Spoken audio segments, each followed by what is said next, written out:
o vídeo também depois, tá bom? Bom, pessoal, o tema aí da nossa próxima conversa é falar um pouco agora sobre realmente a parte de psicologia, né? No tratamento desse paciente terminal, no tratamento do nosso paciente paliativo, né? Vem uma pergunta que talvez seja importante ser respondida, né? Quem é que sofre mais nesse processo? É o tutor?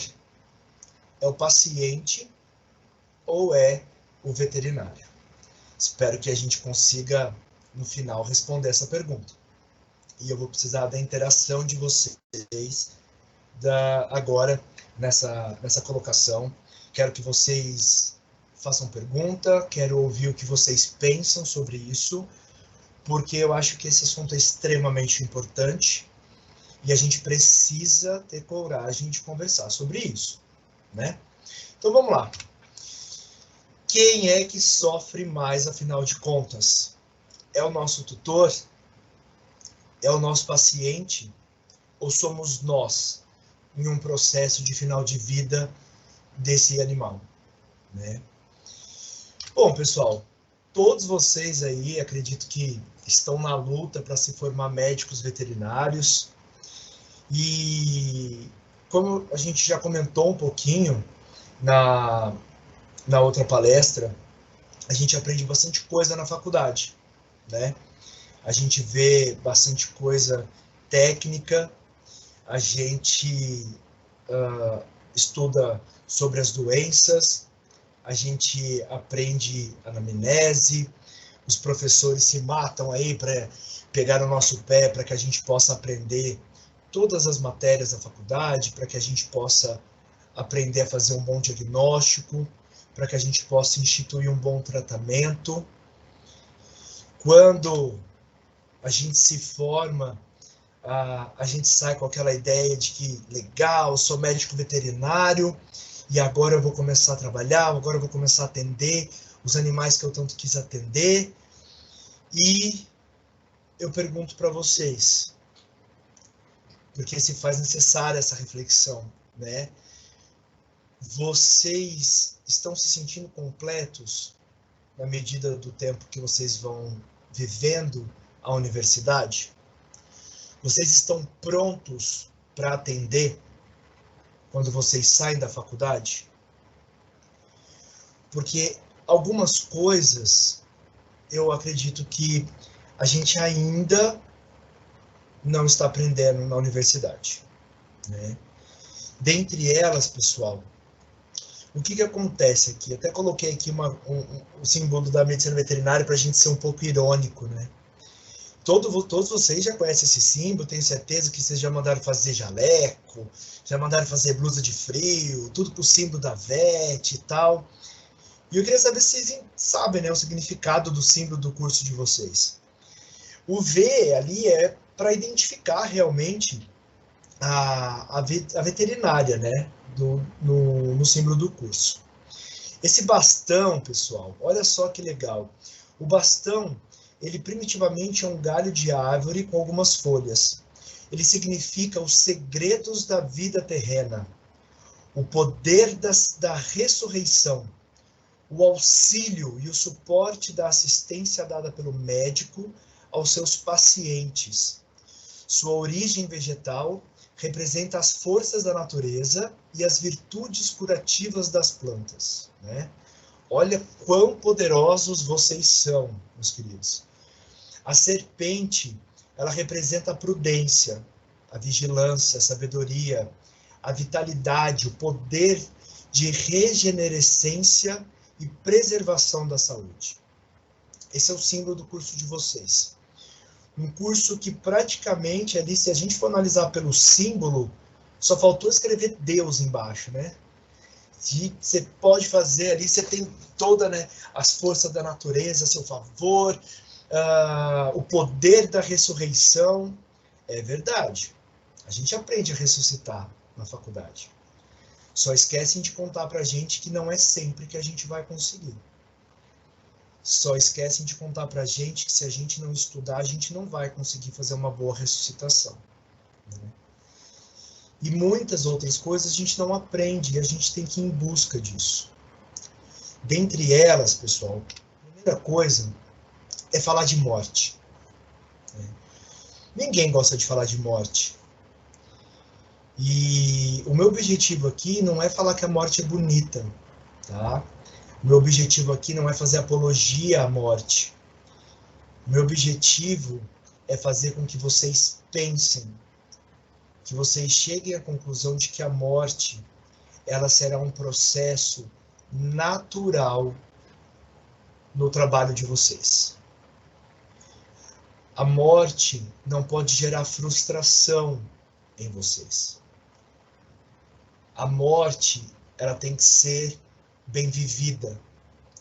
Tem um livro de cuidados paliativos que eu gosto muito, que se chama A Morte Merece Ser Bem Vivida, né? Um dia inesquecível para a morte. E esse livro fala bastante da parte de cuidados paliativos, de como morrer bem. Porque o cuidado paliativo, ele veio justamente dessa ideia, não de morrer, mas de como morrer, de dar dignidade à morte, né? E isso é função do médico, e nós somos médicos. Nós somos duplamente médicos, porque além de médicos, nós somos veterinários também. Ninguém se forma veterinário. Todo mundo se forma médico veterinário. E a gente precisa saber lidar com a morte. Precisa saber lidar com a morte para que a gente possa fazer um bom atendimento, para que a gente possa fazer um bom tratamento. Precisa saber lidar com a morte para que a gente saiba lidar com as pessoas, com os tutores. E precisa saber lidar com a morte para que a gente possa lidar com nós mesmos, com a nossa consciência. Outra coisa que a gente não aprende na faculdade é sobre luto. O luto, pessoal, ele é um processo que advém de uma perda, né? É um processo natural que precisa ser vivenciado, que advém da morte. Esse luto, obviamente, não é quem morre que vivencia isso, é quem fica. E a gente vai lidar, na nossa experiência como médico veterinário, um luto duplo. Um luto tanto por parte dos tutores, que perdeu o seu animal, como também nós vamos passar por essa fase de luto. Talvez com alguns pacientes um pouco mais intenso, pela proximidade, pelos laços que às vezes a gente cria, e também, às vezes, um pouco mais distante, mas a gente passa por esse luto. Não sei quem de vocês já teve a oportunidade de fazer uma eutanásia na vida, mas o sentimento não é bom. Mas ao mesmo tempo que o sentimento não é bom, não pode nunca ser um sentimento de vergonha. Não pode nunca ser um sentimento de fracasso. Tem que ser um sentimento real de compaixão, né? Tem que ser um sentimento de que eu estudei para isso. Eu estudei tanto e realmente a minha profissão ela é tão importante que eu posso decidir a vida de um ser.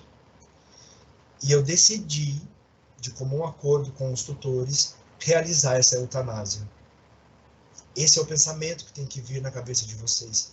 E não sentimentos ruins, de fracasso ou de tristeza necessariamente. Outra coisa também que a gente não aprende na universidade, que talvez a gente até aprende no nosso dia a dia, uns pelo bem, outros pelo mal, embora alguns, eu acho que infelizmente nunca aprendem, é a cultivar o sentimento de empatia. Empatia pelo nosso paciente, empatia com as pessoas com as quais a gente trabalha, empatia com os nossos colegas de sala, empatia com os nossos tutores. Empatia é a gente se colocar no lugar sem pegar o fardo daquilo. Empatia não é eu sentir o que o outro sente, porque ninguém consegue sentir a dor do outro. A dor é de cada um, pessoal. Cada um tem uma fortaleza para determinado suporte de dor. Cada um teve uma criação, cada um tem uma religião, ou cada um tem uma espiritualidade, tem um suporte. Cada um tem um modo de ver as coisas, né? E a empatia, ela não é isso. A empatia é você respeitar a dor do outro. Empatia é você saber se colocar ao lado daquele que sofre por qualquer motivo que seja e estar ali para aquilo que for necessário. A gente aprende na faculdade muita coisa. A gente aprende sobre sinomose, como diagnosticar, como tratar, o que tem que fazer, né? A gente aprende os novos tratamentos. A gente aprende o ciclo do parvovírus. A gente aprende a tratar a parvovirose. A gente aprende a tratar a erlíquia, né? Que é uma coisa tão rudimentar que tem a rodo aqui na nossa região. A gente aprende a tratar a insuficiência renal. A gente aprende a estadiar a insuficiência renal. A gente aprende a operar ruptura de ligamento cruzado. A gente aprende a operar patela. A gente aprende a tratar o inferno da dermatologia, porque é o inferno tratar dermato, vamos combinar, né? Porque se tem um trem que tem que ter paciência para tratar dermato, né? Então a gente aprende a diferenciar todas as possíveis causas, diagnóstico diferenciais, a gente aprende tudo de dermatologia. A gente aprende sobre insuficiência cardíaca e a gente aprende a fazer vários exames laboratoriais, exames complementares, a gente aprende a olhar no microscópio, a ver mórula de erlíquia, a gente aprende a dosar creatinina, ureia, LT, fosfatase alcalina, triglicérides, colesterol, a gente aprende tudo. Mas muitas vezes a gente se forma na universidade sem saber olhar para o nosso paciente. A gente aprende na faculdade a tratar doença, mas a gente não aprende a tratar o indivíduo. A gente sabe o nome da doença, mas às vezes a gente esquece o nome do paciente. A gente sabe o nome da medicação que trata a doença, mas não sabe o nome do tutor do paciente. A gente sabe olhar no microscópio, a gente sabe fazer exame bioquímico, mas a gente não sabe qual a biografia do nosso paciente. A gente não sabe quantas pessoas estão envolvidas com esse animal. A gente não sabe quem são as pessoas que estão por trás desse paciente. A gente não se preocupa em saber qual é o nível de envolvimento da família para com esse paciente, porque a gente acha que é uma fórmula e que todos amam igual, e que todos sentem igual, e que todos também não sentem de maneira igual. A gente, muitas vezes, não aprende a dialogar na faculdade. E tem veterinário que passa a vida inteira profissional sem saber conversar, sem saber interagir com o cliente, com o tutor. Até se dá bastante bem com o animal, mas não consegue interagir com a pessoa, com o ser humano, não consegue se colocar ao lado, no lugar desse ser humano. A gente não aprende a dar notícia ruim na faculdade. E aqui eu preciso contar para vocês que a gente dá bastante notícia ruim na nossa profissão, pessoal. E a gente tem que aprender a dar notícia ruim. Ser veterinário, eu acho muito engraçado que às vezes quando eu conheço alguém, o que você faz da vida? Eu sou veterinário. Como você é fofo. Como que fala que eu sou fofo? O povo nem sabe como eu sou. Se eu falar que eu sou de Áries, aí que eles não vão achar que eu sou fofo mesmo, né? Aí eles vão querer me matar. Mas, como você é fofo. Então, olha só como que as coisas são estigmatizadas, né? E muitas vezes a gente não é fofo. Muitas vezes a gente é portador de notícia ruim. Muitas vezes a gente é portador de notícias que vão causar problemas psicológicos nas pessoas. E nós precisamos ter responsabilidade emocional com isso. Não só com os outros, mas também com a gente mesmo. Porque se tem uma coisa que a gente não aprende na faculdade, é a nos respeitarmos. É respeitar a nossa mente, os nossos sentimentos.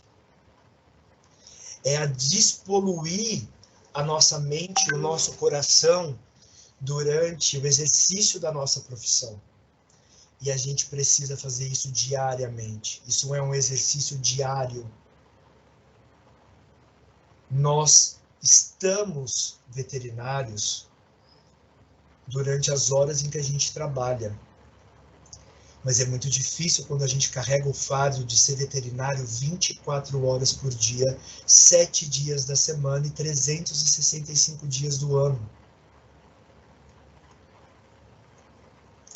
É muito difícil quando a gente começa a permitir e a misturar a nossa vida particular com a nossa vida profissional. Tem horas que isso sai de controle e a gente já não sabe mais o que é o quê. Será que é o paciente que sofre mais, pessoal? Todos nós estudamos para poder curar, aliviar a dor, diminuir o sofrimento, né? O paciente, ele sofre, sim, é verdade. O paciente, ele sofre porque quem sente a dor é ele. Quem vivencia o processo biológico da doença é o paciente. E o que a gente pode fazer por ele é ajudá-lo a passar por isso. E da melhor maneira possível. E para isso a gente tem que estudar, né? Para isso, e quando eu não sei, a gente não pode ter vergonha de encaminhar esse paciente para quem sabe mais. Seja outro colega, seja um especialista, seja lá o que for. O paciente, ele sofre e às vezes por nossa negligência ele vai sofrer ainda mais. Mas será que é ele que sofre mais nesse processo todo? Porque até pouco tempo ali atrás, na nossa última colocação, na nossa última palestra, eu expliquei para vocês como que a gente poderia tratar a dor. Expliquei como a gente pode diminuir o sofrimento. Expliquei como a gente pode maximizar as funções vitais desse paciente, né? E a gente também viu que a gente pode tratar os pacientes, a gente pode dar uma qualidade boa de vida durante o processo de perca de vida, de final de vida desse paciente, e a gente pode também dar uma morte digna para esse animal, seja natural, com uma morte com qualidade de vida, ou seja por um ato de compaixão advindo de um raciocínio coerente, em comum, praticando, no caso, a eutanásia. E esse paciente vai ter passado por essa vida, pessoal, vai ter cumprido o papel dele junto àquela família, junto àquela pessoa, solitária ou não, que convive com ele. Ele veio e fez o papel dele de animal aqui. Só que nós precisamos pensar como eu posso ser um bom profissional para auxiliar esse animal a passar por isso. Sorte do animal que encontra um médico, um veterinário com responsabilidade, um veterinário com sentimento, um veterinário que se preocupa com ele, em especial nos últimos dias de vida dele. Pessoal, não é a primeira impressão que fica. pelo menos na veterinária, eu posso garantir para vocês que não é a primeira impressão que fica. A impressão que fica é a do final. Tanto para o tutor, quanto para o paciente. Quando o animalzinho chega lá na clínica para fazer as primeiras vacinas, é muito fácil. Você recebe o tutor com um sorriso no rosto, você amassa o animalzinho, aperta o animalzinho, você ri para o animalzinho. No final, você precisa falar sério com o tutor. Muitas vezes a gente tem que ser duro com o tutor. Com o animal, muitas vezes você abraça esse animal também. E na maioria das vezes não é seguida com um sorriso.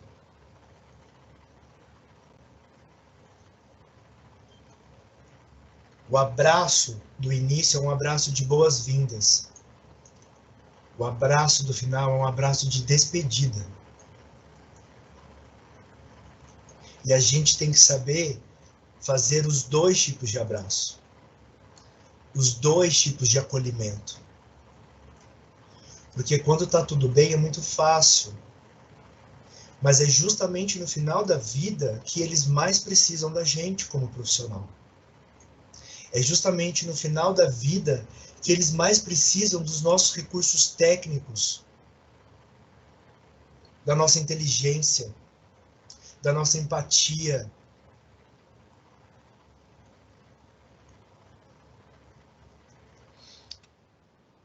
Será que é o tutor que sofre mais, então? Vocês já pararam para pensar isso, pessoal? Será que é fácil ser tutor, em especial o tutor nos casos de cuidados paliativos e de final de vida?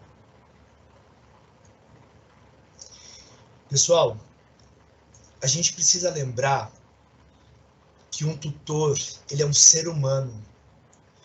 E o ser humano, ele vai muito além de osso, de músculo, de sangue e de nervo. O ser humano, ele traz junto com ele a mente dele, os sentimentos dele, o psicológico dele.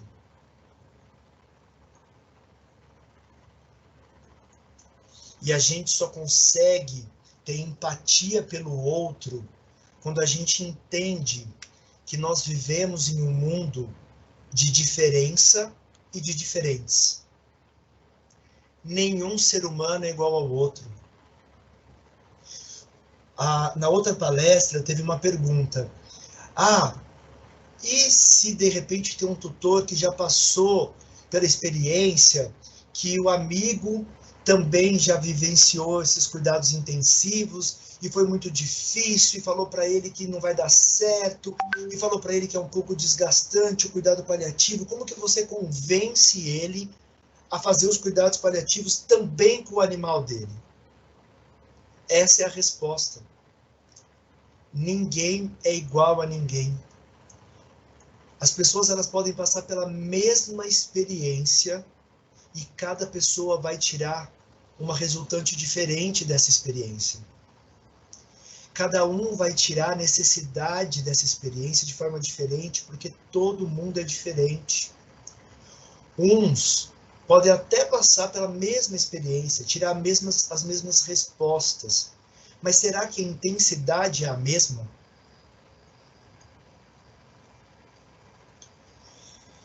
Eu sei, já trabalhando há um tempinho na veterinária, que não é fácil lidar com pessoa.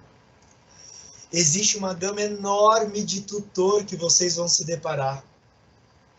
Tem tutor Amy Winehouse, que é doidíssimo.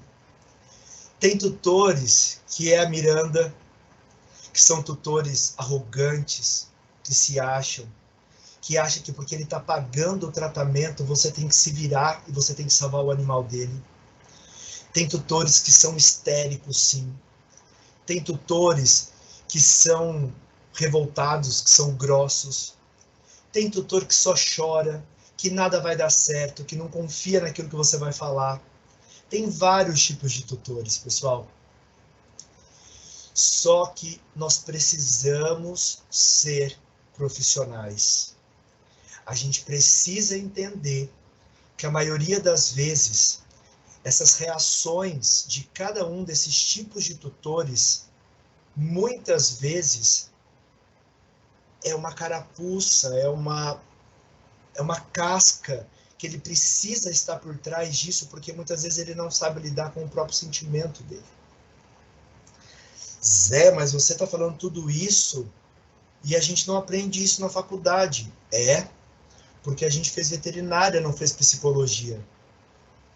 Embora, muitas vezes, eu já falei que a gente deveria ter uma matéria de psicologia na faculdade, porque pelo menos ajudaria um pouquinho a gente a entender como lidar com as pessoas, porque nós vamos lidar com as pessoas, pessoal. E as pessoas não são iguais. Todo mundo conhece esse meme aqui? Esse meme, sabe o que é esse meme? Esse meme parece um monte de colega veterinário que fala assim: eu não gosto de pessoa. Eu já fiz veterinária porque eu odeio pessoa. Porque eu prefiro os animais e as pessoas. É? E a medicina veterinária te responde com outro meme. Sabe como que a medicina veterinária olha para essas pessoas que falam isso? Ela olha bem assim, ó. Hã? Exatamente porque vocês vão lidar com pessoas. A vida de vocês, a profissão de vocês vai ser curar animais e, às vezes, até tratar pessoas, mas lidar com as pessoas. Por acaso alguém já viu algum animal chegar sozinho na clínica e falar: doutor, me ajuda porque eu fui atropelado? Alguém já viu algum gato chegar na clínica e falar assim: ah, eu pulei do terceiro andar, embora eu esteja vivo, porque eu tenho síndrome do gato voador, eu vim aqui para o senhor ver se está tudo bem. Ou algum cachorro chegar e falar assim: nossa, eu estou mancando aqui, doutor, porque eu fui correr e eu acho que minha patela saiu do lugar. Alguém já viu algum animal chegar sozinho na clínica? Não, pessoal, eles não chegam sozinhos. Por trás de cada animal, por trás de cada paciente nosso, tem uma família por trás. Tem uma pessoa, um ser humano por trás. Tem uma história por trás. E embora muitas vezes a gente não queira participar dessa história, eu sinto muito, mas você já entrou de gaiato nessa história. Porque você é o médico do filho deles. Você é o médico da família deles. E para ser médico do filho, da família deles, isso exige que você seja médico acima de tudo. Isso exige que você tenha empatia pelo que eles sentem. Isso exige que você compreenda o sentimento, às vezes, de tristeza, às vezes de raiva, às vezes de remorso que eles sentem.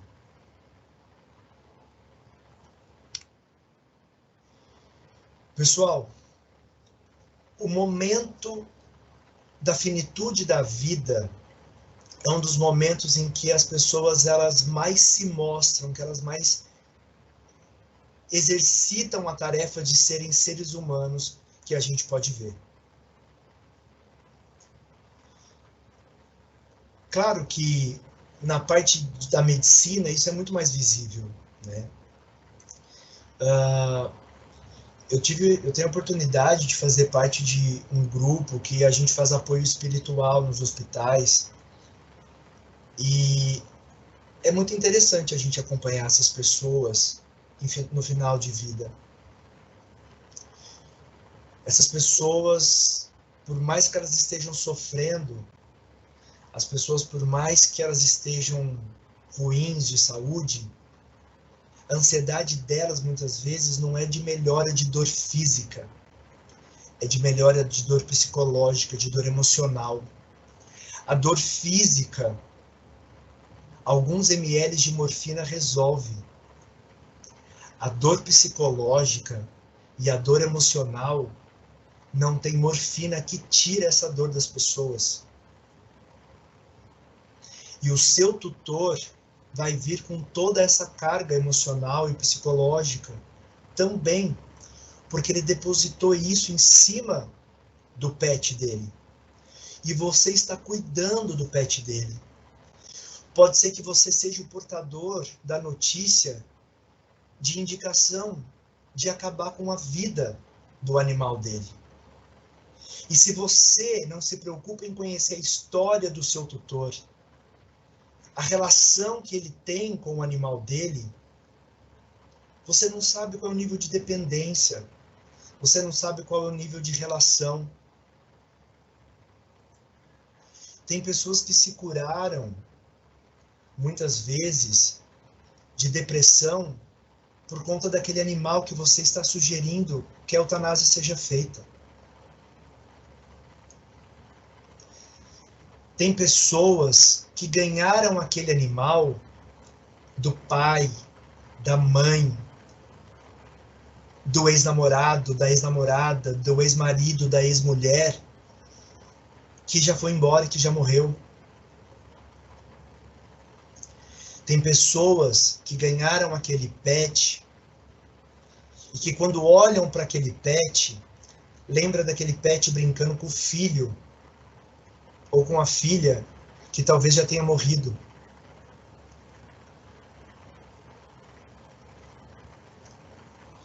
E esse tipo de situação precisa passar pela nossa cabeça quando a gente atende um paciente e atende um cliente.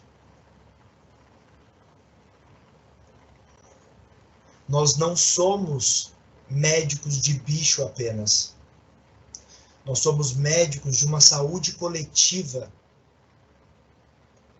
E nós precisamos ter responsabilidade emocional para com as pessoas.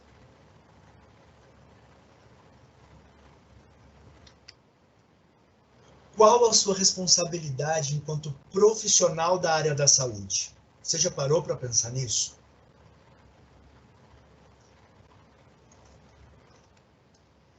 Você entende o seu papel de médico veterinário ou você ainda acha que você é só veterinário? Você se coloca no lugar do seu cliente, do tutor? Você consegue ter empatia pelo sofrimento alheio? Ainda que esse sofrimento seja manifestado de uma forma arrogante, ou bruta, ou em silêncio?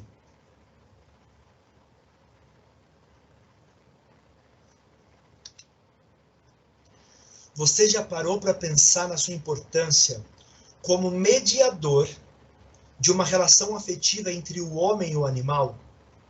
Porque muitas vezes é isso que nós somos mediadores dessa relação. Nós nunca atendemos somente um animal, pessoal. A gente atende o animal e o seu tutor. Nós atendemos o ser humano.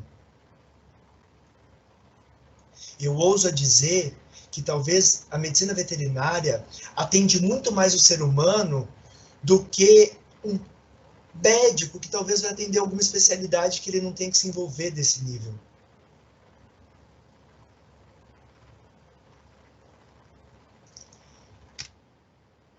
Vocês já viram essa cena?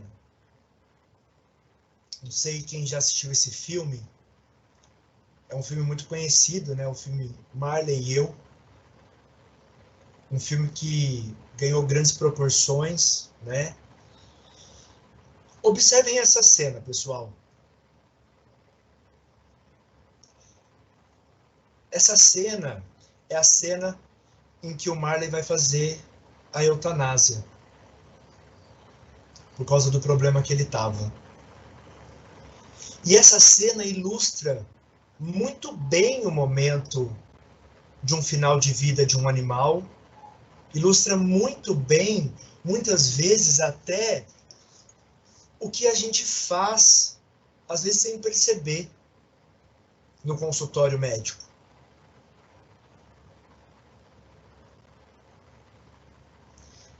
A gente vê ali o animal com dor, sofrendo, mal, doente. A gente vê o tutor em um ato de uma relação muito próxima com esse animal. E a gente vê o veterinário ali de costas. Não dá para eu julgar que o veterinário está de costas porque ele não quer ver. Não dá para eu julgar que o veterinário não faz parte dessa relação. Sabe por quê? Porque eu não estou na cabeça daquele veterinário. Mas o meu objetivo hoje é justamente mudar a mentalidade de vocês para isso. Pode ser que aquela veterinária que vai fazer eutanásia, ou que esteja fazendo eutanásia, que está de costas ali preparando as coisas, ela esteja destruída por dentro por ter que fazer isso. Pode ser que ela atenda esse paciente desde quando ele era um bebê. E isso acontece diariamente na nossa rotina. Mas olhem para o tutor. Você consegue imaginar o que se passa na cabeça dele? Sem você conhecer esse tutor, se ele não é um amigo de infância seu, se você nunca viu esse tutor, você consegue imaginar o que é que pode estar passando na cabeça dele? Da família, num momento desse de perda? Como eu acho que às vezes é difícil de explicar, eu vou convidar vocês a assistir esse trecho do filme comigo. E eu quero que vocês prestem muita atenção. Muita atenção.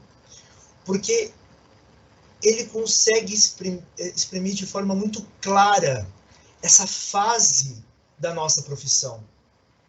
Para quem nunca fez uma eutanásia na vida, vocês que são estudantes, que nunca acompanhou uma eutanásia, uma cena, essa é a cena de uma eutanásia. Claro que nem todas são iguais, nem todos os tutores são iguais. Mas o que eu quero que vocês tentem tirar dessa cena, desse filme, é se colocar no lugar do tutor. Porque a resposta que a gente tem que responder, a pergunta que a gente tem que responder agora é: o tutor sofre mais? Ou ele sofre? Então eu convido vocês a assistirem comigo essa cena. Vamos lá?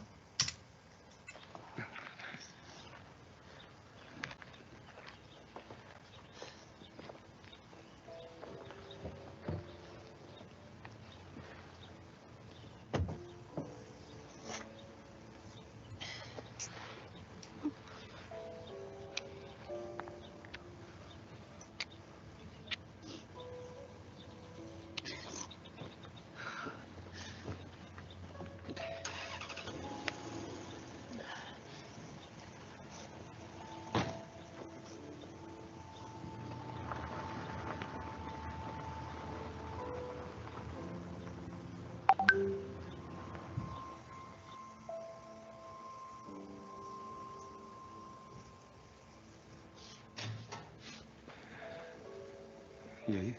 Tentei tudo que fiz da outra vez e deu certo, mas não tive sorte. Eu não consegui entubá-lo. A barriga continua inchada. Tem a cirurgia, mas... Ele não está tão forte, né?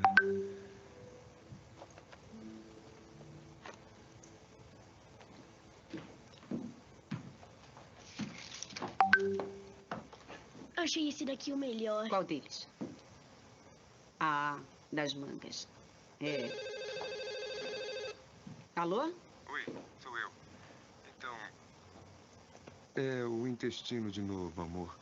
Poderiam fazer a cirurgia, mas... Eu sei. Você quer que eu vá até aí? Não, eu acho melhor você ficar com as crianças. Sabe, estar com elas, que eu vou...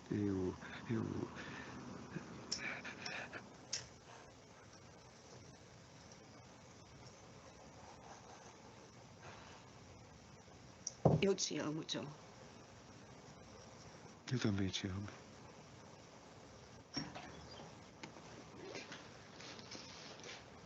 Oi, Eu vou dar um tempo para você. tá bom. Estou ali fora se Tudo precisar de bem, alguma coisa. obrigado. Foi o que eu trouxe para você. Prestem atenção agora, pessoal. Lembra disso?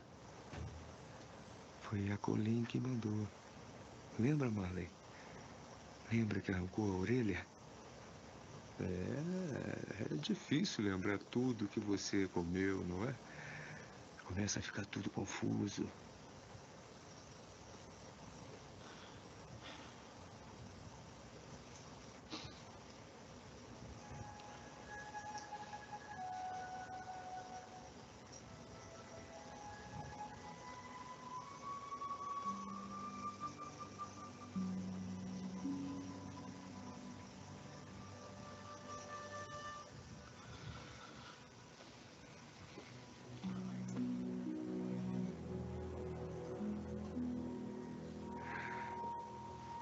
Tá cansado, né?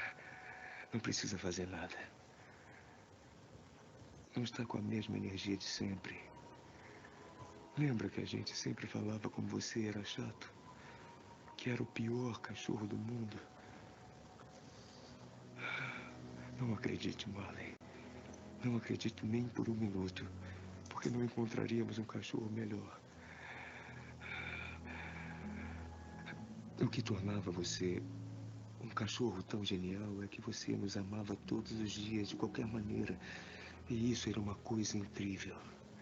Sabe quanto amamos você? Nós te amamos demais. Amamos você mais do que tudo. Eu não sei exatamente o que vai acontecer. Mas eu quero que lembre que é um ótimo cachorro, Marley. Você é um ótimo cachorro.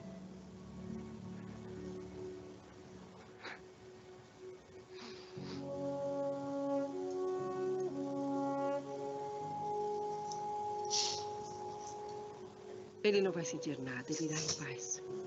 Está pronto? Estamos prontos. Tudo bem.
Muito bem. Para quem nunca viu, talvez, uma cena de uma eutanásia, uma cena de final de vida, é bem parecida. Claro que aí tem todo um apelo hollywoodiano, né? Mas é exatamente isso. E eu gosto muito dessa cena, porque eu acho que esse filme foi feito para veterinário especificamente. Só que a gente tem que saber assistir esse filme. Quero que vocês relembrem dessa cena, pessoal. E vamos falar algumas coisas sobre ela. Claro, é uma cena de despedida, né? desde quando ela está aí colocando ele no carro, ele vai levá-la e ela fica, mas ela se despede dele. E ela se despede, se você sabe olhar, né, no semblante dela, você vê que ela já se despede, que ela já sabe que ele não vai voltar. E é esse o tipo de sensibilidade que o veterinário tem que ter em olhar para o tutor e tentar entender o que o tutor está sentindo. Porque não é porque ela não foi participar da eutanásia que ela não sente, como às vezes acontece no consultório. Tem tutor que não quer ver. Não é porque ela não acompanhou o marido que ela é uma pessoa ruim, né? Depois tem uma outra cena que ele fica sozinho sentado na cadeira esperando o atendimento. Vocês já pararam para pensar quanta coisa passa na cabeça dele? Naquela hora? Vem a veterinária e diz: eu tentei de tudo. Isso é algo muito importante. É importante para nós, veterinários, como a gente vai falar daqui a pouco, mas é importante para o tutor. É importante para o tutor que ele saiba que tudo que pôde ser feito, foi feito. Porque é o que ele quer para ele, para o animal dele. A boa morte, pessoal, é uma morte digna. É a morte de que o tutor tem consciência de que o animal não teve dor, não teve sofrimento, mas principalmente de que tudo que ele podia ter feito para o animal dele, ou que os médicos veterinários pudessem ter feito para o animal dele, foi feito. Depois tem uma cena que mostra o filho em casa com esse dilema do animal, né? Isso, vocês conseguem enxergar como que os amores, eles são diferentes? O amor, ele não precisa se sobrepor ao outro. São sentimentos diferentes. É óbvio que um amor de um filho, sem entrar em méritos psicológicos, como eu contei a história lá de São Paulo para vocês, mas o amor que talvez um casal sente por um filho é diferente de um amor que o animal sente pelo animal, pelo pet. O que é natural. Só que não dá para mensurar qual amor é maior, porque são amores diferentes. A experiência do ser humano para com outro ser humano é diferente da experiência do ser humano com o animal. E nós fazemos parte desse processo de experiência do ser humano com o animal. Conseguem entender a importância de vocês? Depois, quando ele liga para a esposa para dizer que não vai ter jeito, tem um momento que eles ficam em silêncio, né? E que ela fica quieta também, aí depois a única coisa que ela fala é: eu te amo. Nós não precisamos dizer para o nosso tutor, no momento desse, quando está em silêncio, aquele silêncio chato, no momento do final de vida, de uma eutanásia, ou do momento que o animal está partindo, a gente não precisa dizer eu te amo para o tutor, é óbvio. Mas a gente pode dar um abraço, a gente pode pôr a mão no ombro, a gente pode dar uma palavra de conforto. Depois, ele começa a recapitular sozinho, né? Aquele momento em que ele pega na patinha do cachorro, e ele passa um filme na cabeça dele, de tudo que ele viveu com o animal. Os momentos felizes, os momentos de bagunça, os momentos de união da família em que ele sempre estava presente.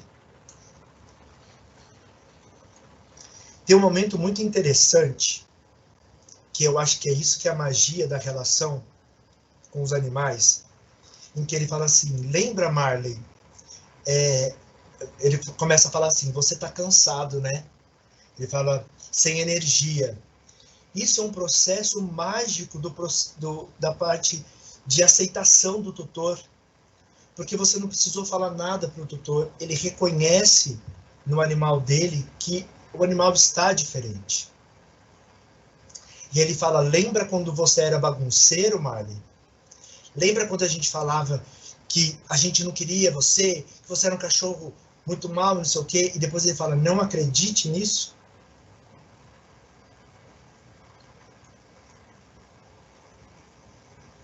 Você acha que ele está falando isso para o cachorro? Ele está falando isso para ele mesmo.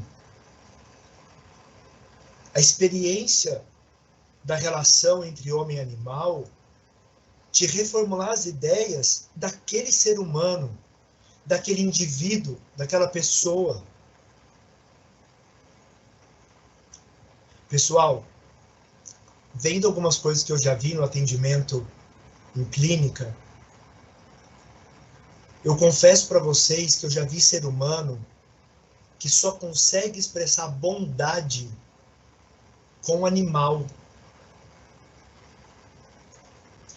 E não é porque a pessoa é má. Não dá para a gente julgar. A gente não sabe o que a pessoa já passou. Mas eu quero chamar a atenção de vocês para a importância que aquele animal tem na vida daquela pessoa. E que muitas vezes ela pode ser chata, ficar falando no nosso ouvido, querer entender tudo, mandando um WhatsApp fora de hora e etc. Porque ela se preocupa com aquele animal.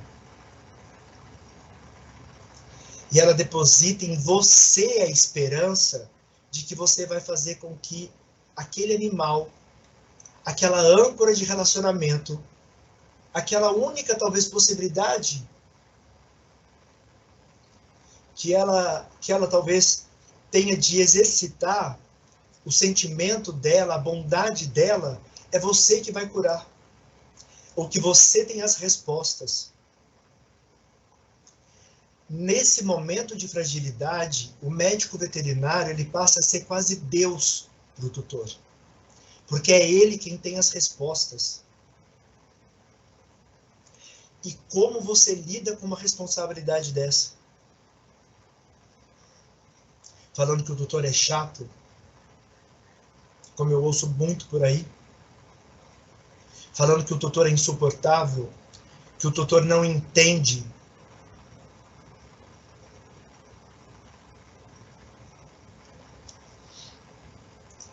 Tem uma hora que ele fala assim, Marley, eu não sei o que vai acontecer.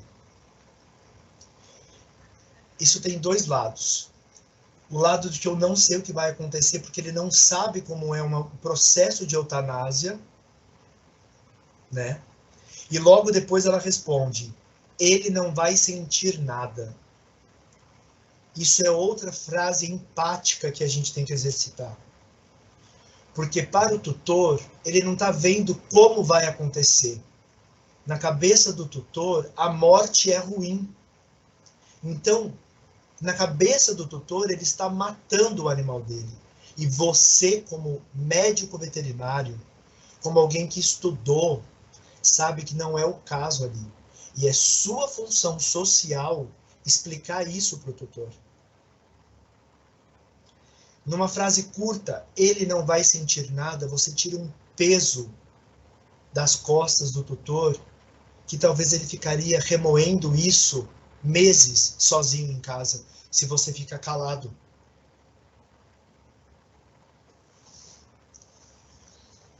E depois aparece aquilo que eu acho que é de mais mágico, e que às vezes o veterinário ele é muito prepotente. A hora que coloca o vídeo, que fica aparecendo ali as imagens da família com o pet, isso, pessoal, nenhum de nós sabemos, porque isso é uma coisa particular da família com o seu pet. Na nossa anamnese, eu não pergunto quanto o tutor gosta do pet ou não. Eu não pergunto quantos momentos felizes ele teve com o pet ou não. Mas eu preciso pressupor que tiveram muitos momentos felizes. E a gente precisa se colocar no lugar do tutor para saber compreender esse momento. Esse momento é um momento de 3 figuras. É um momento muito particular do próprio animal que vai desencarnar. É um momento muito particular do tutor, porque ele está passando por uma série de experiências em um tempo tão curto. E também o outro personagem é você, veterinário. É você enquanto profissional, é você enquanto ser humano, é você enquanto um mediador de saúde pública. Esse é o seu papel. Se a gente continuar aqui, muitas vezes, pessoal, é justamente isso que falta num momento desse. Como eu falei, você não precisa dizer eu te amo, mas um pegar nas mãos, uma mão no ombro, um abraço, uma palavra, isso muda completamente a cena. Você tem o poder de aliviar a dor do tutor. E o pior é que a gente quase nunca faz isso.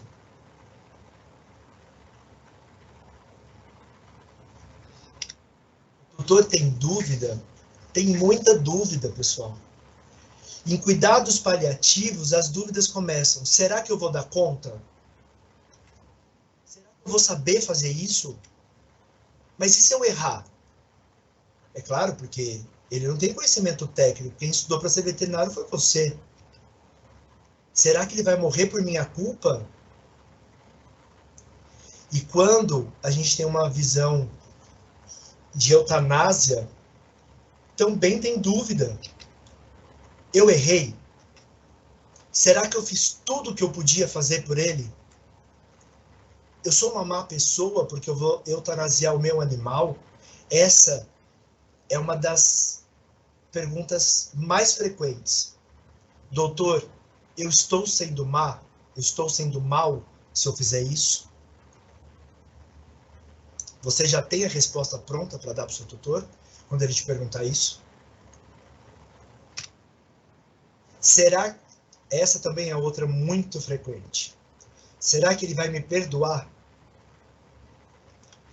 Durante o procedimento de eutanásia, já perdi as contas de quantos tutores ficam junto do animal pedindo perdão para ele.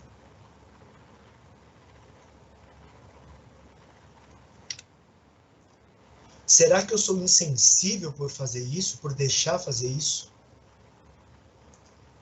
Então, pessoal, a gente precisa compreender que por mais que nós sejamos médicos de animais, nós também somos médicos de humanos. Nós também somos seres humanos que pode muito bem aliviar a dor do outro. E a gente precisa começar a colocar isso na nossa profissão. A gente precisa começar a colocar isso em prática. Principalmente porque a gente precisa entender que o tutor, ele se preocupa com o animal. Eu vou passar para vocês agora algumas trocas de WhatsApp que eu tive com uma cliente. Uma dos meus últimos pacientes que ficou em cuidados paliativos e que depois acabou indo para a eutanásia. Era o Tuco. O Tuco era um poodle de 18 anos de idade, que viveu muito bem. Ele tinha uma família que era avó, que era bisavó, avó, o vô, os pais e a filha. Era uma família muito próxima de mim, essa família, porque, pra você ter uma noção, a minha mãe estudou com a avó dessa menina, que era a dona dele. E essa menininha, para quem me fez a pergunta da criança lá atrás, hoje ela não é mais uma menina, ela é uma adulta. né? Mas ela teve um problema de nascimento, ela tem alguns problemas físicos, mas ela consegue entender perfeitamente tudo. E ela dá uma lição em todo mundo quanto a isso, porque muitas vezes as pessoas olham para ela e falam, ah, mas ela tem uma deficiência. E as pessoas julgam por causa de um físico e não vê o que está lá dentro da pessoa. E é isso que vocês precisam se educar para fazer. E ela é tão gente, que as perguntas, que a interação dela comigo, que era o veterinário, são as mesmas de qualquer outra pessoa. Então, olha só. Vão ver nas mensagens, hein? O Tuco não está gostando nada da comida. Do frango e arroz, porque estamos fazendo papá para ficar molinho mesmo. Sem tempero, sem nada. A gente pode fazer um pouco de arroz e frango normal, bem picadinho, e um pouco de sal, só para ver se ele come? Ah, ele está com uma secreção bem esverdeada saindo do nariz. Será que é gripe? Pessoal, percebam a simplicidade do tutor que não conhece biologia, que não conhece aquilo que você está estudando. Você consegue entender a sua responsabilidade enquanto médico veterinário? Para quem não conhece, não tem conhecimento técnico, está saindo uma secreção esverdeada. Será que é gripe? É óbvio que não é gripe, é uma coisa muito mais séria. Mas será que ela não queria ver ou será que ela realmente não conhecia? Mas é você, médico veterinário, que tem a responsabilidade disso. Porque é você que tem a resposta. Perceba que tudo isso é dúvida. E eu falei para vocês que quem é Deus para os tutores nesse momento são vocês. Porque quem tem as respostas são vocês, ou pelo menos deveria ter.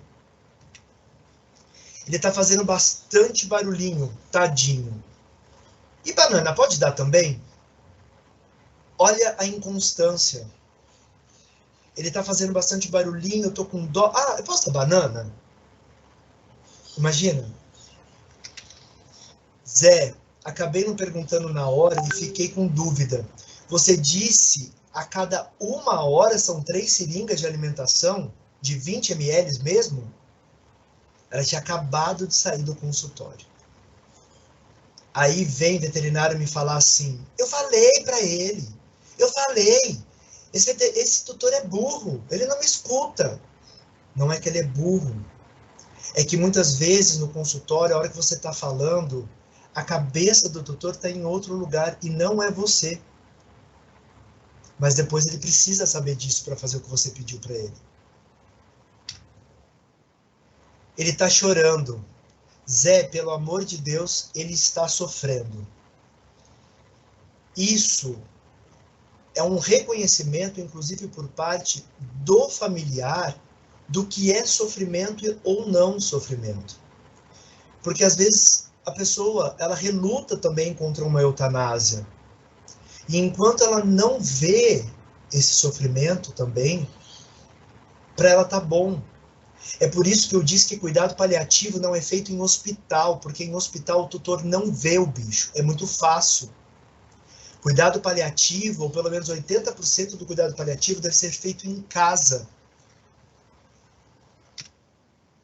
Estamos preocupados porque não sei se a gente dá comida ou água para ele. Comida ou água? Tem que dar os dois. Do jeito que eu coloquei ele na cama, ele ficou. Observem como que o tutor ele vai entendendo, compreendendo as coisas. Coloquei ele na cama e tá quietinho. Não fez xixi ainda. Até achei que o choro era por isso. Comida até agora está ok.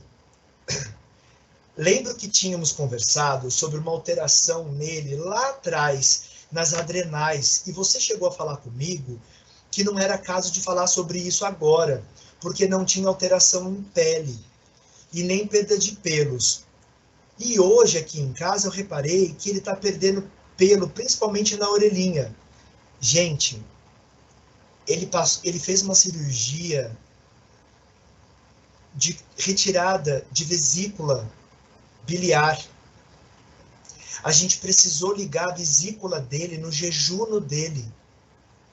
E era um cão de 18 anos. Eu vou me preocupar com o pelo que está caindo da orelha? Não vou. Mas o tutor se preocupa com isso. E eu preciso entender que é uma preocupação. Porque para o tutor é diferente a visão do tutor da minha visão de técnico.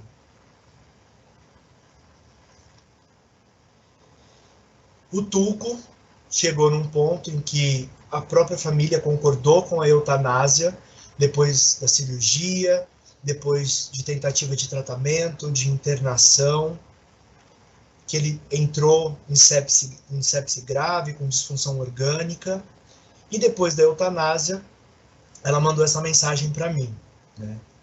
Oi, Zé, eu tô bem, graças a Deus. Tem dias que são mais difíceis, mas com o tempo vai melhorando. Sabendo que agora ele está bem e sabendo de tudo que foi feito por ele, o coração já fica quentinho. Por favor, peguem o final. Pessoal, sabendo de tudo que foi feito, o coração já fica quentinho. Muitas vezes aquilo que você faz, que você conta, o peso que você tira da cabeça do tutor, com aquela fala que a gente viu no filme, né? Ele não vai sentir nada. Eu tentei de tudo. Isso alivia a dor do outro. Ah, sim, verdade. Ah, obrigada, vocês são incríveis. Muito obrigada pelo carinho, pelo apoio e por todo o cuidado que sempre tiveram com ele. Vou passar na clínica essa semana. Ela está falando que ela ia passar na clínica essa semana porque a minha auxiliar veterinária e a minha secretária, que também acompanharam o caso do Tuco, e lá nós não somos uma clínica muito grande, somos quase só nós que trabalhamos lá, então todo mundo acaba interagindo com os animais, né? Elas fizeram uma cartinha, né, para entregar para o tutor quando o animal falece. Isso elas nem me contaram. Elas nem pediram autorização para mim, elas simplesmente fizeram. Isso é uma equipe, pessoal. Tá? Então, é uma cartinha como se fosse o animalzinho que faleceu conversando com o tutor, né? Então, falando que, eu estou bem, não fique triste, né? Aqui é um lugar legal, eu te amo muito, eu sei que você fez de tudo por mim, etc. E aí, elas pegam a patinha do animal, passam aquela tinta de carimbo e carimba ali na cartinha. E por coincidência tinha um chaveirinho que elas tinham lá, que era de um poodle, e elas deram junto o chaveirinho. E aí eu falei, olha, passa daqui que o pessoal da equipe fez uma lembrancinha para você. Por isso que ela falou aqui nesse último WhatsApp, vou passar lá na clínica essa semana, né? E aí ela mandou a resposta. Não teve quem leu sem se emocionar aqui em casa. Zé, mais uma vez, muito obrigada de coração. Você é incrível, essa equipe é incrível. Todo o carinho, cuidado e apoio que sempre nos deram fizeram toda diferença. Muito obrigado e que Deus te abençoe e abençoe cada dia mais sua profissão e sua equipe. Estarão sempre no meu coração e nas minhas orações. Vejam, pessoal, que às vezes não é o veterinário, a equipe, a clínica passa a ter outro significado para o tutor. Isso é fazer a diferença. Isso é você fazer medicina e não só veterinária, pessoal. A gente precisa se educar desde a cadeira da universidade a sermos seres humanos, a tratar os outros direito. Não só fazer o que a competência técnica da universidade nos diz que deve ser feito. Mais uma vez, para acabar a parte de tutor, eu quero que vocês se lembrem o seguinte. Como eu disse para vocês, as pessoas são diferentes. Cada um pensa de uma forma, cada um age de uma forma, interage de uma forma. Às vezes, um animal que passa na vida de uma pessoa vai trazer reflexões para ela que Nem se ela tivesse isso em aula, ela aprenderia. Nem se ela passasse isso, às vezes, com outro ser humano da família dela, ela entenderia. Mas através de um animal ela entende, por causa dessa relação. E você, médico veterinário, está dentro dessa relação. Vamos olhar a última cena do filme. Observem bem quais são as conclusões que ele chega. Escutem bem.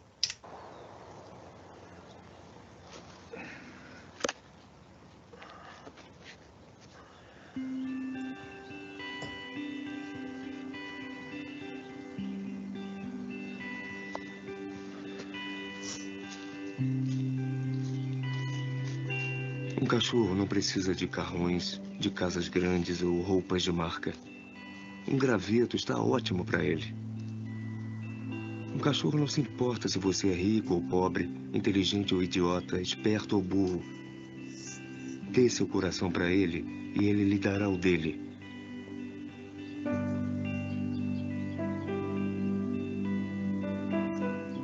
De quantas pessoas você pode falar isso? Quantas pessoas fazem você se sentir raro, puro e especial?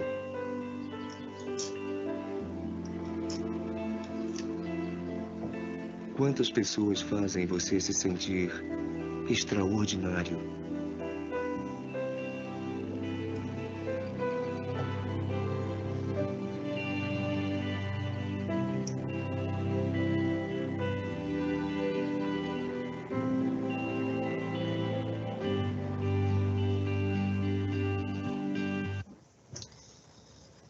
Muito bem, pessoal. Isso daí é uma conclusão que ele chegou através de uma relação com um cão, né, com um pet. E a gente tem que se orgulhar porque a gente faz parte desse processo, né? E a gente tem responsabilidade com tudo isso que acontece.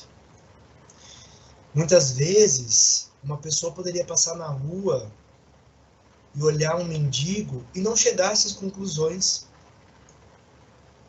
E não é porque ela é má ou porque ela é egoísta. É porque através de um animal é que ela vai aprender isso às vezes. Ninguém aqui está para julgar ninguém. O importante é que ele entendeu, que ele aprendeu isso.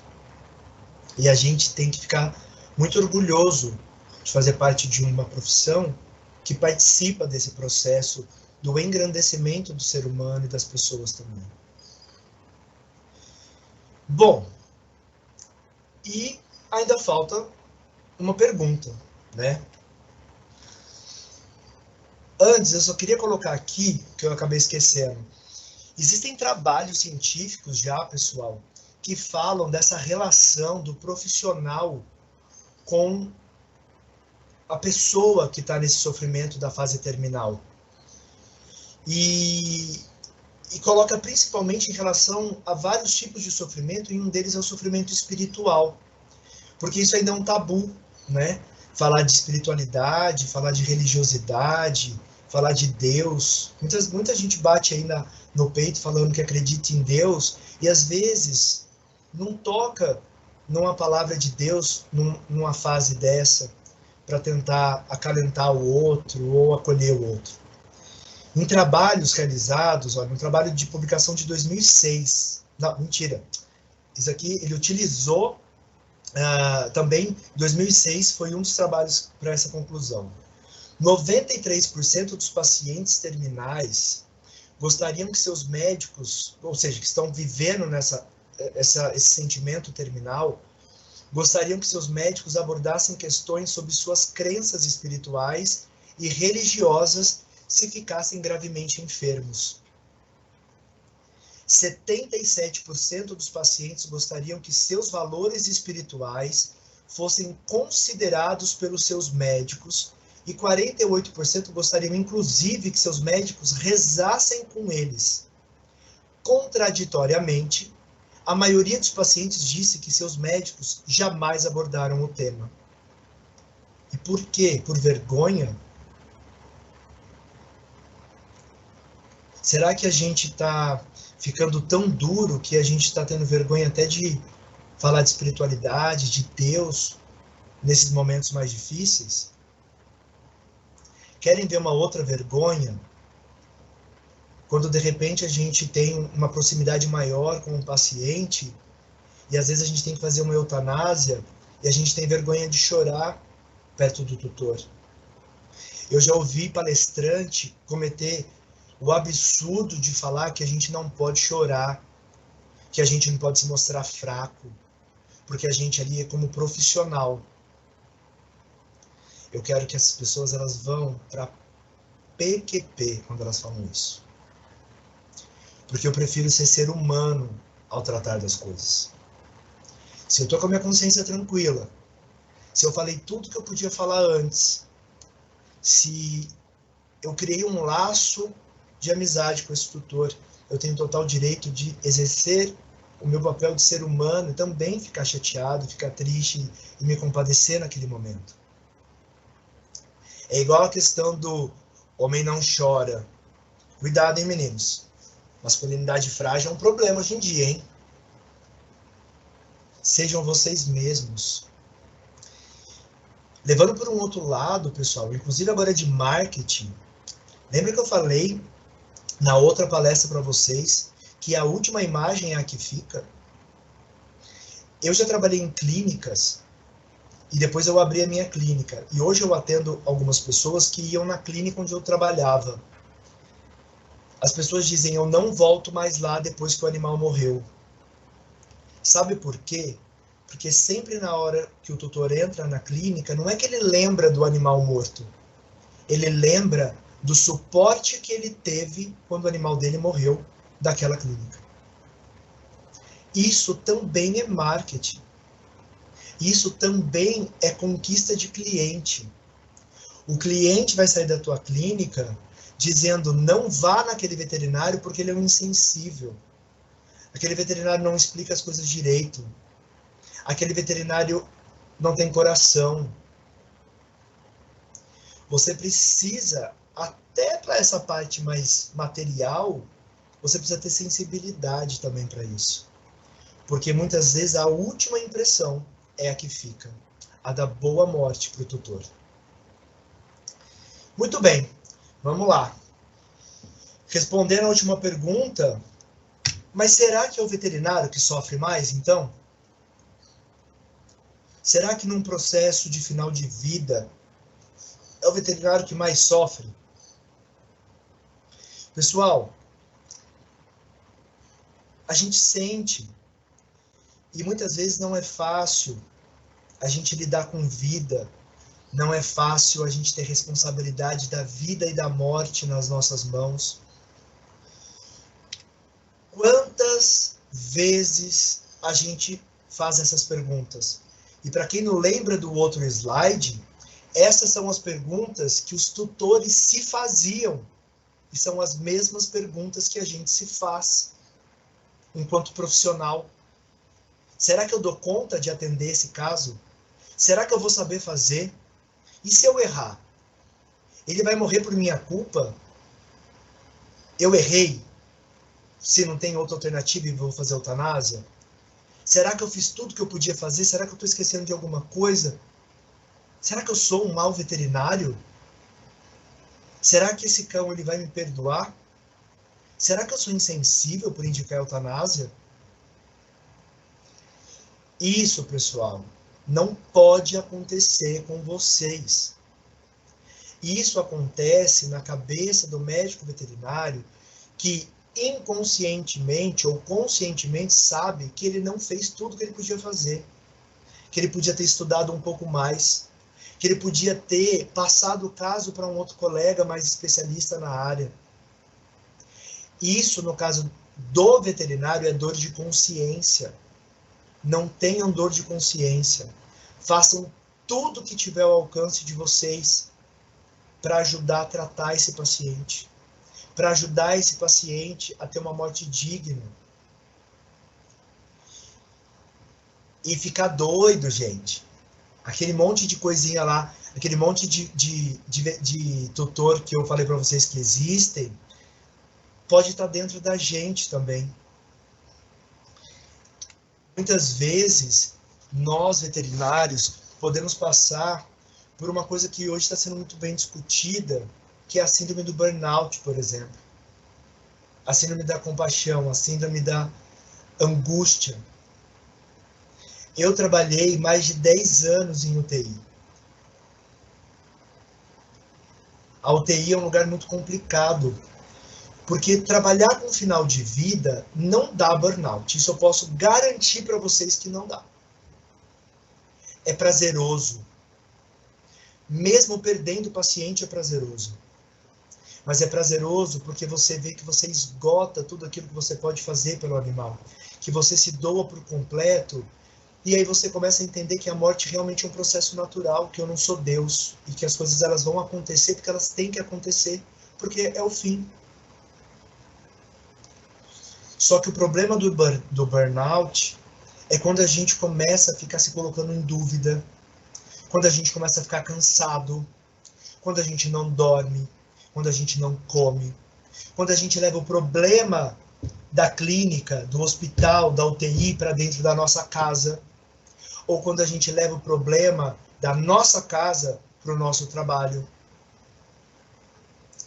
O burnout é quando eu começo a entender que às vezes não é a área que eu gosto, a área que eu dou bem na medicina veterinária.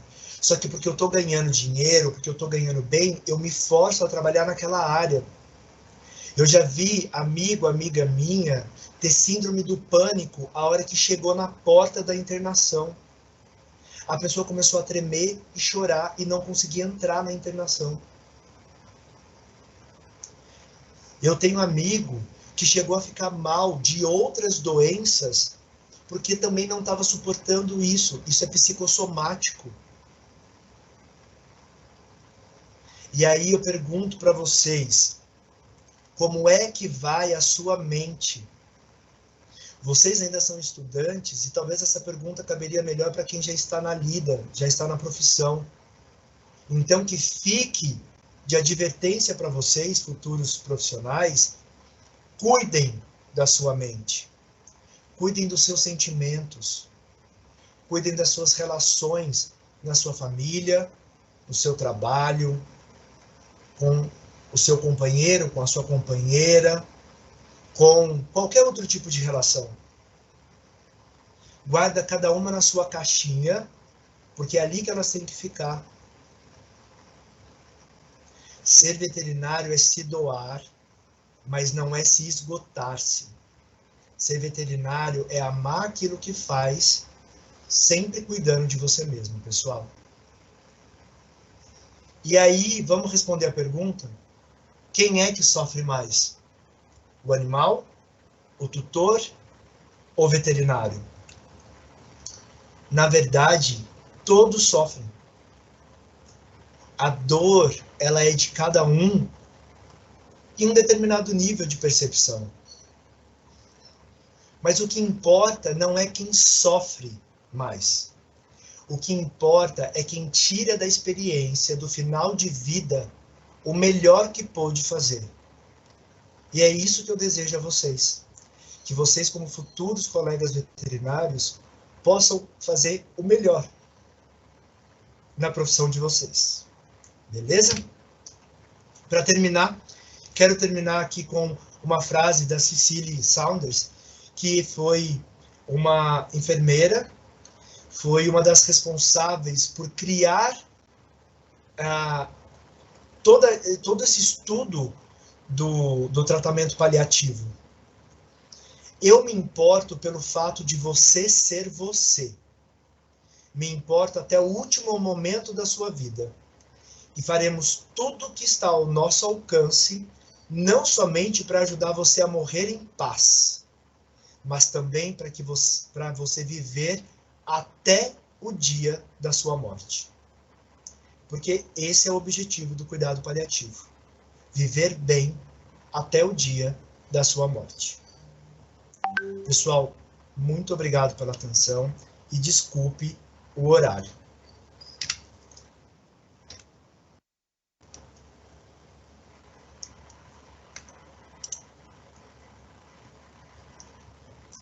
Quem quiser perguntar alguma coisa, eu também estou à disposição.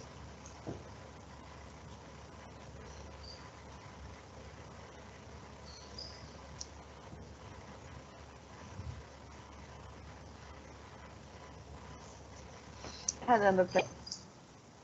Agora sim, agora eu tô te ouvindo. Ah, então tá bom. Nós do G1 gostaríamos de parabenizar pela palestra, foi excelente, o pessoal tá agradecendo muito, elogiando bastante. Certeza que o pessoal ficou em prantos em algumas horas durante a palestra, não tem como, né? Mas mais uma vez, uma palestra muito pontual e necessária. A gente espera que todos saiam daqui com uma visão, outra visão, né, da medicina veterinária e que entendam que a real função do médico veterinário é tratar o paciente, não só a doença, né? E que a gente saia com mais empatia, cuidado e respeito pela história de cada paciente e tutor. Nossa, muito, muito obrigada. A palestra foi excelente. Bom, Eu que tem as agradeço a perguntinhas. oportunidade. Pode falar. As perguntinhas, então. Perguntaram assim: no contexto da pandemia da Covid-19, você acredita que os cuidados paliativos com os animais e a relação com os tutores teve alguma interferência? Você acha que aumentou a angústia desses tutores? Bom, eu acho que são perguntas que a gente tem que responder separado. Por um lado, a pandemia, ela trouxe novas perspectivas para nós. Essa que a gente está vivenciando aqui nesse momento é uma, né? A possibilidade de eu poder conversar com vocês sem estar aí com vocês. A liberdade que talvez eu consiga ter com alguns tutores de dar instruções, de dar conselhos, de ouvir o que os tutores têm para me falar, sem que necessariamente eles precisem estar na clínica, mas olhando nos olhos do tutor, dando a oportunidade do tutor conversar comigo, por exemplo, por aqui. Quanto a ter piorado, eu acho que isso é uma outra questão. A gente sabe que a pandemia, ela mexeu com a saúde mental de muita gente. A gente teve casos de síndromes que apareceram a mais, potencialização de síndromes do pânico, de medo, de angústia, de ansiedade. Mas, gente, isso já estava dentro do ser humano. Na verdade, foi só um cutucão que o universo deu ali para cada um manifestar aquilo que estava trazendo dentro de si e ter a oportunidade de se enxergar e de, talvez, se quiser, de mudar, né? Então, não acho que influenciou no cuidado paliativo. Na verdade, com a medicina veterinária na pandemia, a gente foi um ponto muito fora da curva, né? Enquanto a gente não parou o nosso trabalho, o nosso serviço, né, pelo menos das clínicas particulares e tal, e a gente percebeu que teve um crescimento muito grande dos casos clínicos. Primeiro porque a gente era algo que era um escape para o tutor, porque ele falou, não posso sair de casa, eu vou levar o bicho no veterinário. Segundo também, que o tutor ele começou a olhar mais também para o animal que ele tem. Às vezes era um animal, por exemplo, que não comia o dia inteiro e só comia à noite, e o tutor nunca percebeu isso. E aí ele começou a achar estranho. Então ele começou a olhar de outro modo. Do mesmo modo que eu também tive tutores que cuidavam dos seus animais em casa, paliativos ou não, e que começaram a ter mais tempo para cuidar também dos seus animais. Então é difícil eu responder essa pergunta de uma forma tão precisa e tão genérica. Eu acho que tem casos e casos nessa questão. Certo. A próxima pergunta. De início, não sabemos a religião e crença do tutor. Como falar da eutanásia e dessa parte da espiritualidade e crença no acolhimento sem desrespeitar as crenças do tutor? Muito bem. Ótima pergunta. Pessoal, sendo verdadeiro, dialogando, conversando. Se você não sabe, você não pode chegar impondo nada. Quando a gente não sabe, qual é a primeira coisa que a gente faz? Pergunta, né? Então, quando a gente talvez vai abordar a eutanásia com o tutor, primeira coisa, a gente tem que tirar o peso da consciência desse tutor. Isso vai aliviar o sofrimento dele, e aliviando o sofrimento, como ele para de ficar se culpando, ele abre a mente dele para discutir melhor e entender o porquê você está sugerindo a eutanásia. Segunda coisa é você levar talvez para esse lado espiritual, depois que você conversou, tirou um pouco desse peso da consciência, e perguntar como você se sente com a eutanásia. E aí o tutor vai falar, eu me sinto muito triste, eu me sinto assim. Tem tutor que vai falar, olha, eu estou tranquilo, porque eu sei que vai ser o melhor para ele, né? A gente vai ter várias respostas. Mas você precisa perguntar o que o tutor sente. Você não pode pressupor as coisas. Você não está dentro do outro para saber o que passa na cabeça, no coração do outro. Você precisa perguntar como você se sente. Você se sente confortável? Você se sente tranquilo? Você entende que o que você está fazendo para ele é um ato de maldade ou de compaixão? Porque você sabe o que passa na sua cabeça, mas você não sabe o que passa na cabeça dele. Então você precisa perguntar para poder auxiliar. E através dessas perguntas e das respostas dele, você, como profissional da saúde, inclusive poderá indicar a ele procurar uma ajuda profissional para resolver essas questões. Procurar um psicólogo, procurar uma conversa com um amigo, entende? Então, eu quero, com essa palestra de hoje, pessoal, chamar a atenção de vocês para a responsabilidade que a nossa profissão tem para com o ser humano também, não só para com os animais. E isso é vivenciado, geralmente, no final da vida, né? E a gente precisa aproveitar essa oportunidade, né?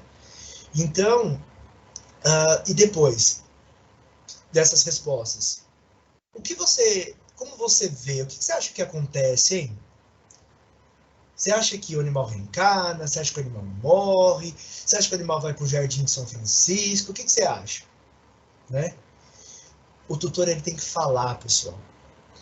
É mais do que comprovado, provado cientificamente, 1 zilhão de trabalhos falando que no final da vida a necessidade das pessoas é colocar aquilo que ela tem de ser humano para fora.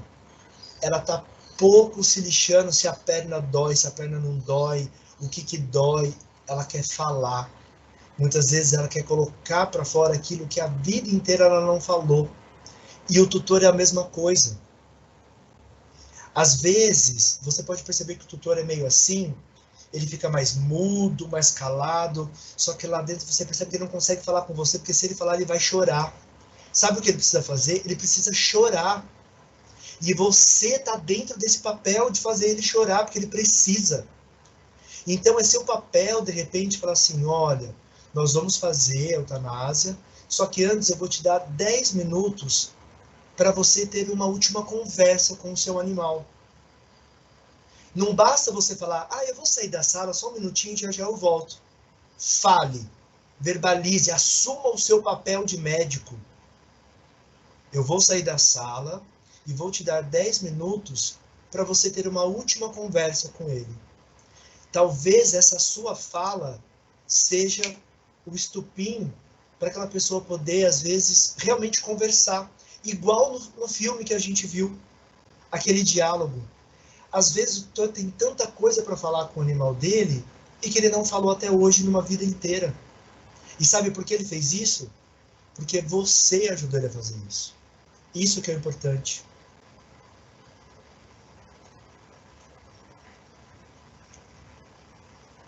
Bom, tem mais uma perguntinha que chegou, que depois de formado, quanto tempo você levou para desenvolver esse lado, de ter mais segurança na hora de falar as coisas com o tutor?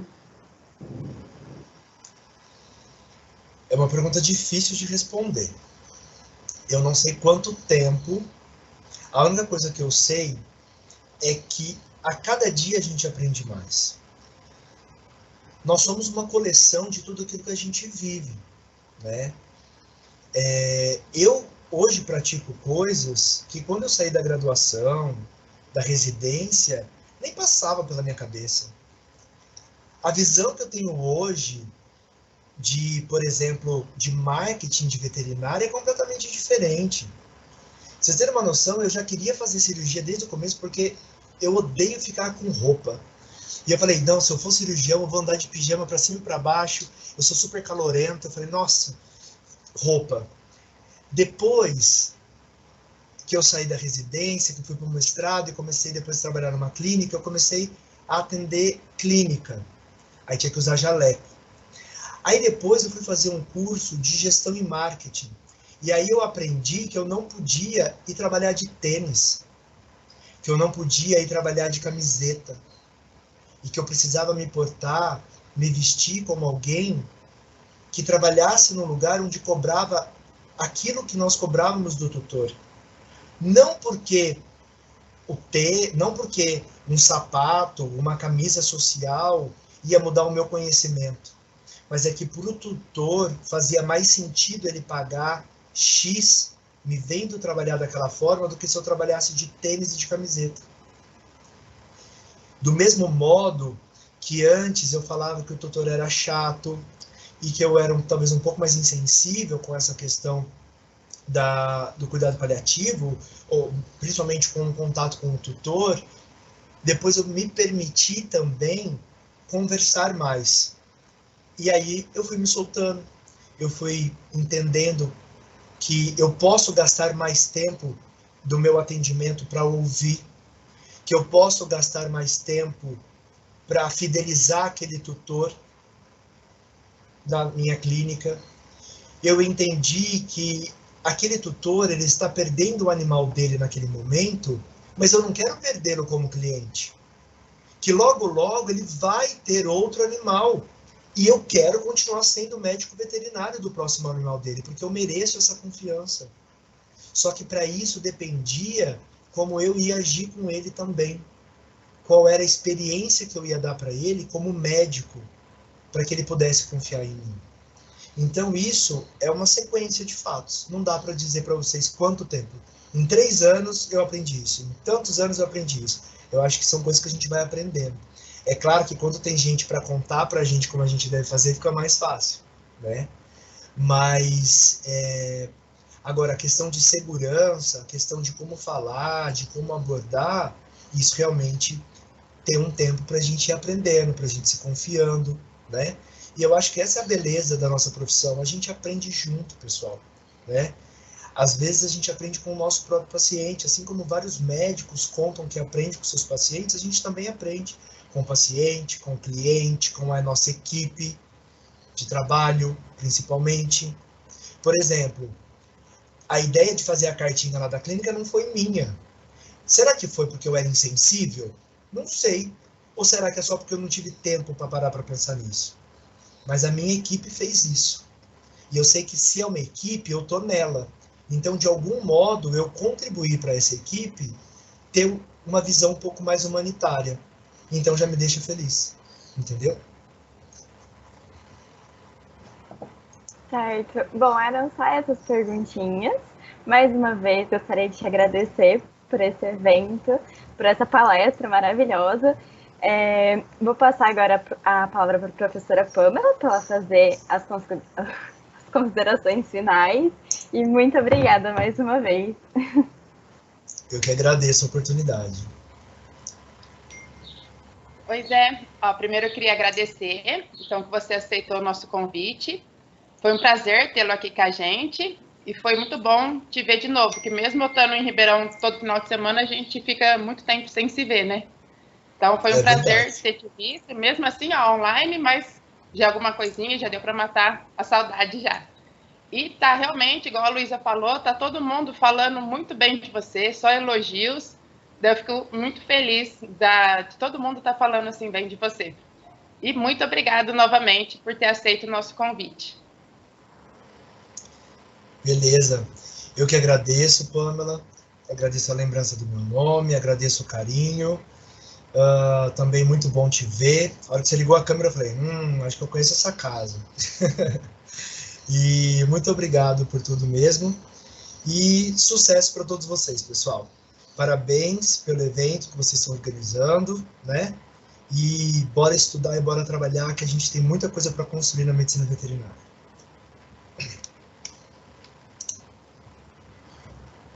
Com certeza. Agora eu passo a palavra para a Mari, que ela vai dar uns recadinhos para vocês.